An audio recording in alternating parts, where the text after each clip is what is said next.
Kadosh Venichbad, Bokir Tov. Pour donner suite à notre précédente vidéo, je voudrais revenir sur la première halakha.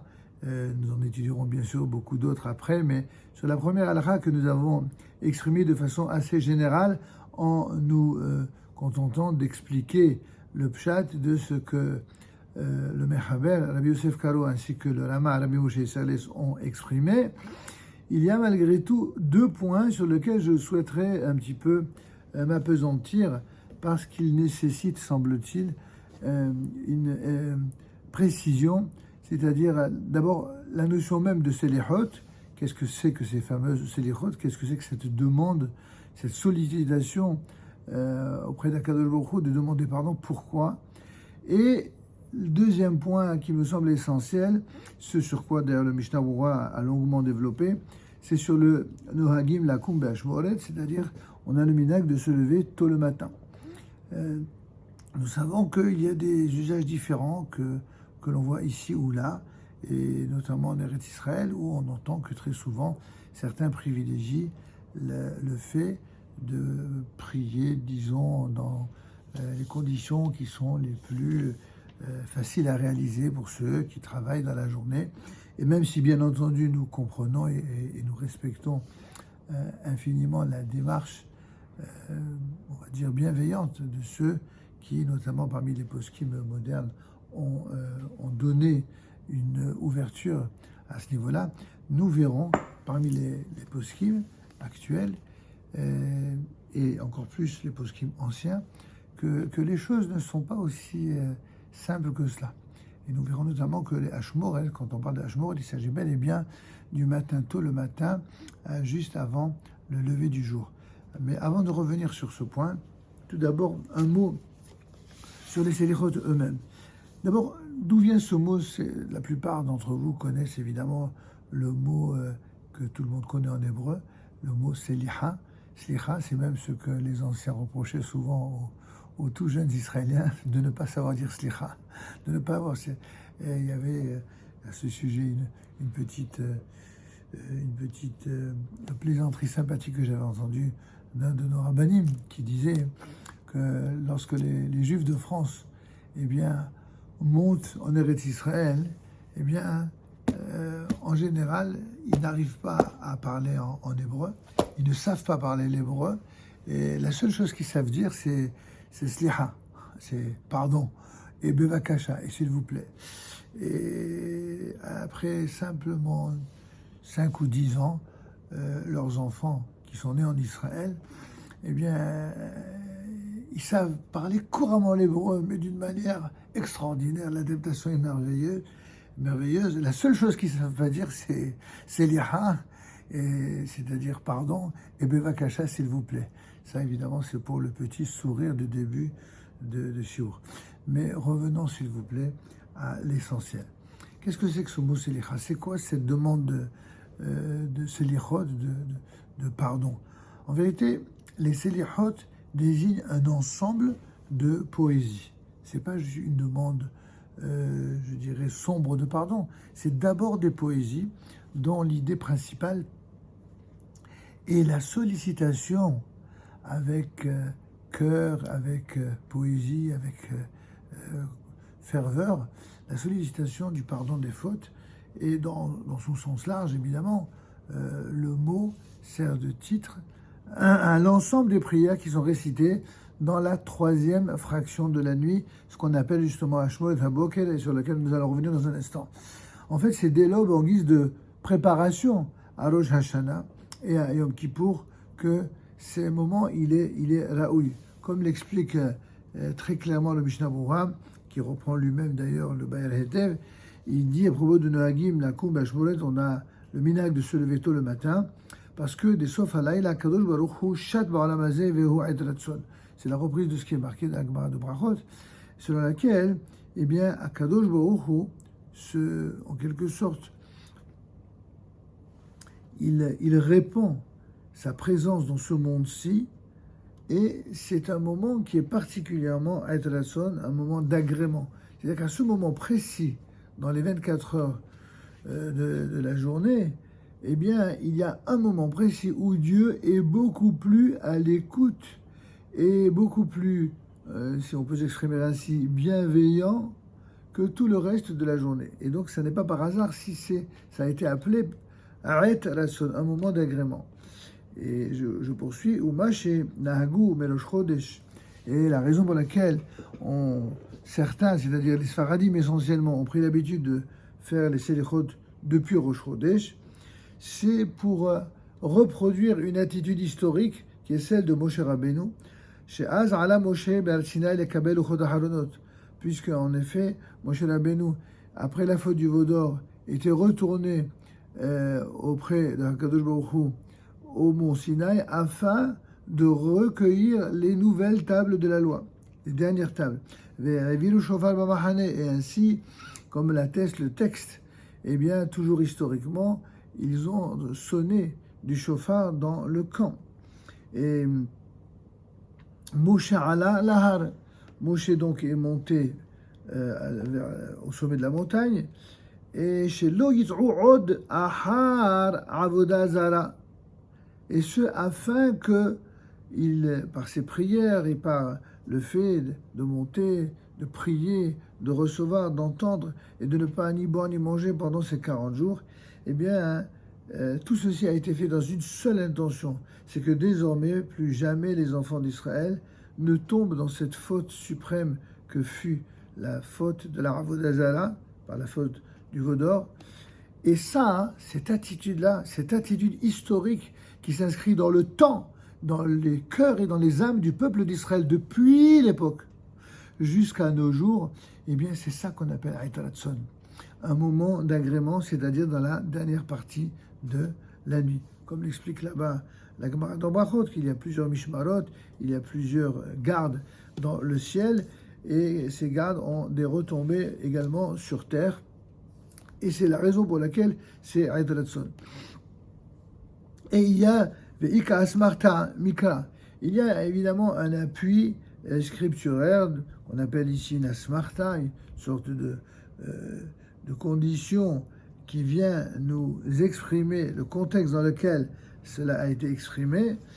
Et ce conditionnement plutôt, c'est un verset qui dit Ani ledodi vedodili, je suis à mon bien-aimé et mon bien-aimé est à moi.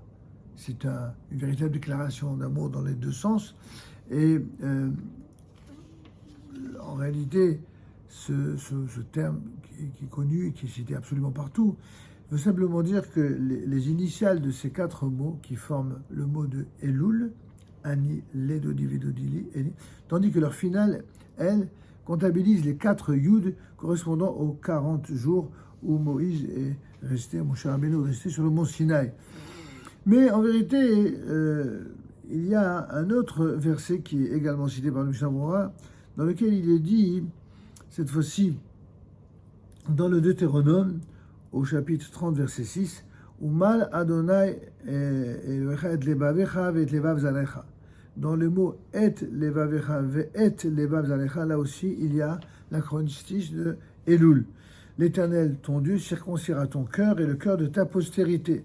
Là aussi, les initiales de ces 4 mots au milieu du verset constituent le mot Elul. Il y a un troisième qui est cité par d'autres Hachamim, qui Elohim inna le'ado vesamti lecha makom. C'est Dieu qui l'a provoqué, faisant référence à un crime qui a été commis par son intermédiaire. Et dans cette phrase, il est question là-bas d'un crime commis involontairement. Et les initiales des 4 mots du milieu du Passouk, là aussi, inna le'ado vesamti lecha, forment le mot Elul. On voit que tout cela sont des symboles, comme on l'a expliqué hier. Dans certaines traditions, tout ce qui est symbolique est sans intérêt, sans importance. Alors que chez nous, ce qu'il y a de symbolique, c'est hautement symbolique, c'est très important. Ça détermine non pas, j'allais presque dire, le fait d'être inféodé simplement à des écrits et à un texte, aussi important soit-il, mais à l'esprit qui accompagne la lettre. Ceci étant aussi important que cela.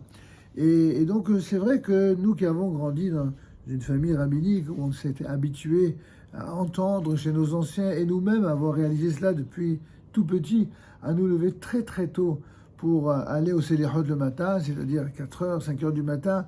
Beaucoup plus tard, en arrivant dans les communautés plus citadines, eh bien, on est allé jusqu'à 6h, mais en tout cas jamais au-delà, parce qu'on était très très attaché à ce minhag qui consiste à prier au moment de Hayat Ratzon. Et exactement ce que disent nos Hamim dans Hashmol et Haboker. Alors sur ce point précis, je voudrais peut-être m'attarder, si vous voulez bien, sur cette notion de Hayat Ratzon, telle que les Hamim nous les ont communiquées. D'abord une petite anecdote. De temps en temps, j'introduis des anecdotes qui sont peut-être plus personnelles, mais qui sont aussi un témoignage de fidélité à ce que nous avons reçu de notre père, Zechet Tzadik Vekadosh Libracha. Mon père m'a raconté effectivement, quand j'étais tout petit, que pendant la période des Slichot, et pas seulement d'ailleurs, eh bien avant de faire les Slichot, il y avait ce qu'on appelait le Tikkun Hatzot. Et un jour, mon père était âgé à peine de l'âge de 4 ans, et il entend son père pleurer à chaudes larmes. Et donc évidemment, de voir son père dans cet état, il se lève, il va vers lui, et il voit mon grand-père, Rabbi Eliyahu Zini, Zechet Tzadik Vekadosh Libracha. Il le voit assis en tailleur, face à la mezouza, et avec des cendres sur le front, et en train de pleurer à chaudes larmes. Et mon père de lui poser la question, mais Abba, pourquoi tu pleures? Et mon grand-père de lui répondre avec l'authenticité des tzadikim, des gdushim. Il lui dit, parce que le temple de Jérusalem a été détruit. Et mon père s'est assis à côté de lui, il s'est mis à pleurer avec lui. Évidemment, il était tellement jeune qu'il ne se doutait pas. Il avait l'impression que c'était arrivé juste la veille. Il ne se doutait pas que ça faisait déjà plus de 1900 et quelques années que le temple avait été détruit. En l'occurrence, cette année, ça a fait 1955 ans. Mais à cette époque, c'était évidemment à peu près 1900 ans. Et il était tout jeune, tout petit. Et ça l'a marqué. Et quand lui m'a raconté cela, moi-même, je devais avoir 7 ans ou 8 ans. Et autant vous dire que ça m'a tellement marqué que jusqu'à aujourd'hui, j'ai à cœur de le partager avec mes élèves au Beth Midrash et avec vous aujourd'hui. Ceci pour vous dire que il y a des choses qu'on ne peut véritablement comprendre que quand on les vit. Le fait de nous avoir poussés, quand on était très, très jeunes, à nous lever si tôt pour demander pardon à Kadosh Baruch Hu, eh bien sûr que c'est Hayat Ratzon au niveau d'en haut, mais c'est également Hayat Ratzon au niveau du monde terrestre. C'est-à-dire c'est à ce moment-là que l'on forge une génération, une éducation à des enfants qui, jamais de leur vie, n'iront utiliser leur capacité intellectuelle pour remettre en question ce que la Haïmouna est capable de transmettre. Et ça, c'est quelque chose qui fait que mon père, pour le citer à nouveau, il disait il y a ceux, parmi ceux qui servent Dieu, qui se lèvent au Selichot, et ceux qui ne se réveillent pas au Selichot.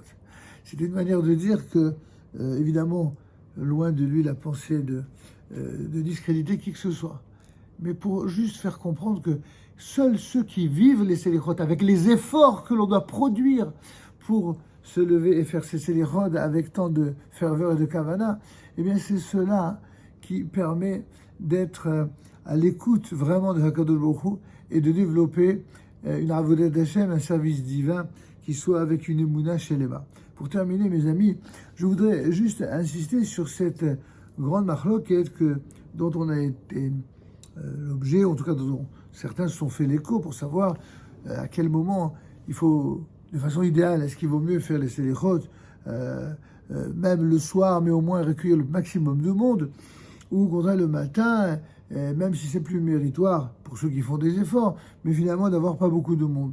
Vous savez, cette façon de poser la question nous semble très dangereuse et très critiquable, pour ne rien vous cacher, parce que c'est exactement le raisonnement que posent dans notre génération tous ceux pour qui la seule chose qui compte, c'est les résultats qui sont édifiants par exemple le nombre de fréquentations, le nombre de links dans le YouTube, le nombre de personnes qui sont présentes à l'office, le nombre de gens qui viennent au cours, comme si le nombre était le critère exclusif de vérité, d'authenticité et d'efficacité.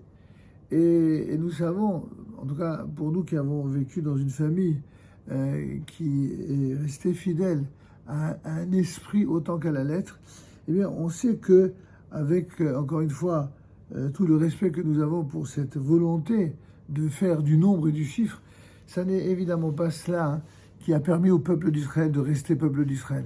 Certainement pas. C'est pas le nombre, c'est pas la rentabilité, c'est un esprit qui est très rentable sur le plan économique, sur le plan idéologique. Beaucoup n'ont de considération que là où il y a beaucoup de bruit, beaucoup de monde, et ça porte un nom, c'est la tentation démocratique. On en voit aujourd'hui de quelle manière certains utilisent idéologiquement et politiquement des concepts dont ils sont servis pour donner à la démocratie la plus grande légitimité et dont ils se fichent éperdument lorsque cette légitimité-là ne leur donne pas raison et qu'elle porte en haut, n'est-ce pas, des responsabilités et des personnages qui ne vont pas dans leur sens. Donc cette manière d'être, c'est tout le contraire du nombre. C'est l'opposition entre ce qui est qualitatif et ce qui est quantitatif.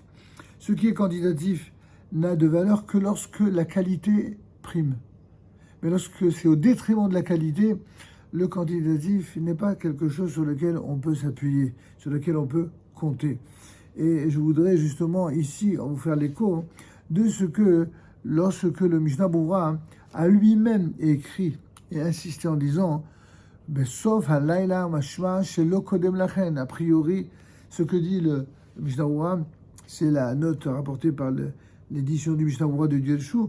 Eh bien, c'est pas avant, c'est vraiment dans le troisième partie de la nuit.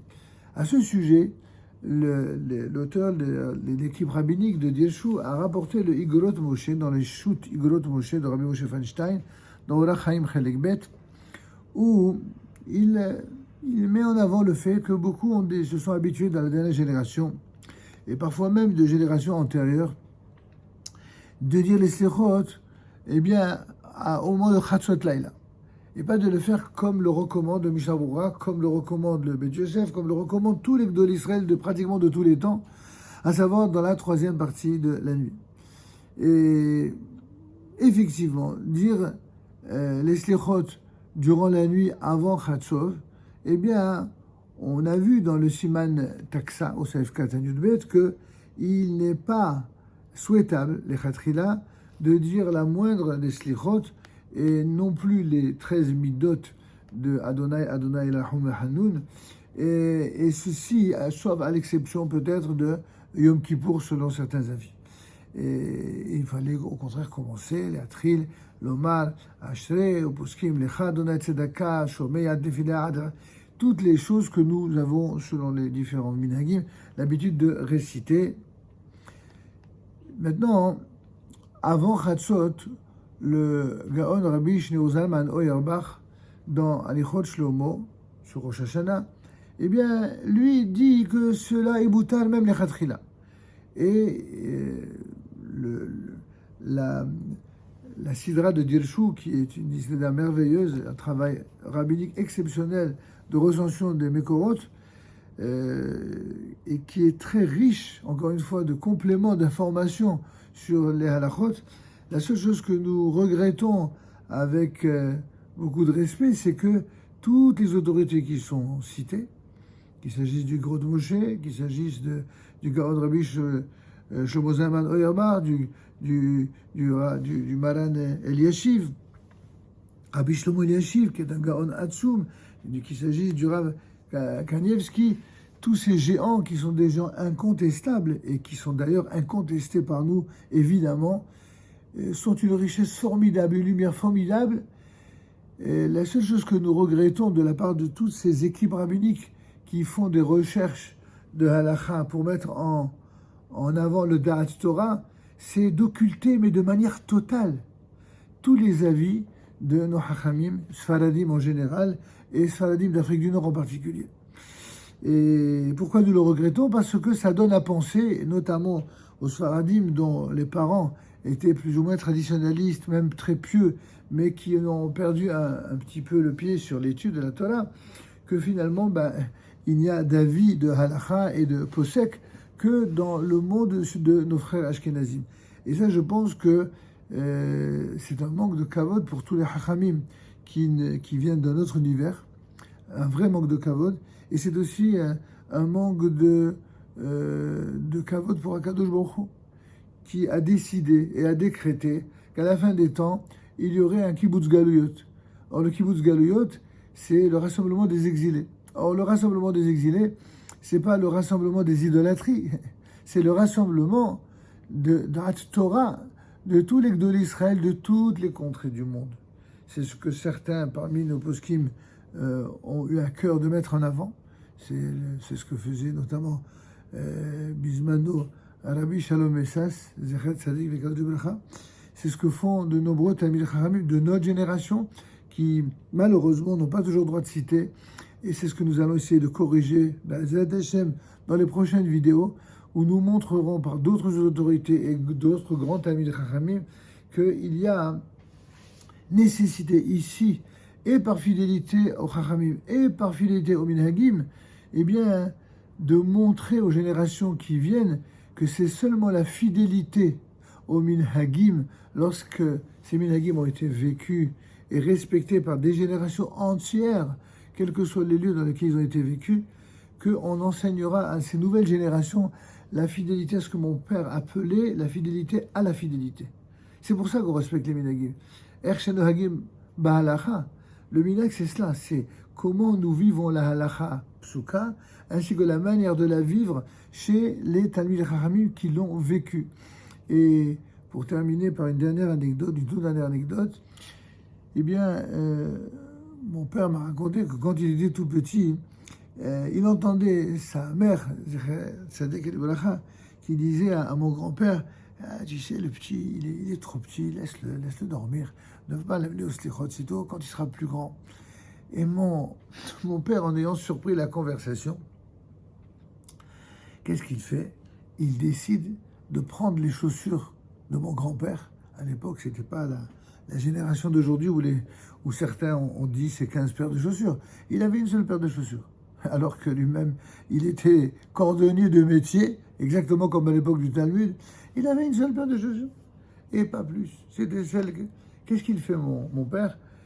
Il décide de subtiliser les chaussures et de les cacher pour obliger son père à le réveiller. Et voici comment grand-père, lorsqu'il se réveille le matin, il cherche, et il risque d'être en retard au slichot, et tout d'un coup, il a cette idée de génie, à savoir si c'est pas Shimon qui me les a cachés. Et donc, il réveille son fils, c'est-à-dire mon père, Tzadik Bracha, Rabbi Shimon, qui était âgé à peine de 4 ou 5 ans, à nouveau, très très jeune, et il lui dit, Shimon, comment slichot? Réveille-toi pour les slichot. Et il lui dit, dis-moi, tu sais pas où j'aurais mis mes chaussures par hasard? Il dit, papa, tout de suite, je vais te les amener. Et donc, il est allé les chercher. Évidemment, mon grand-père était fier d'avoir un fils qui avait usé de ce stratagème pour s'assurer d'être réveillé au slichot. Heureux tous les parents qui ont des enfants, qui ont cette vivacité d'esprit et cette gdoucha depuis l'enfance, avec les exemples qui sont l'exemple de leur père.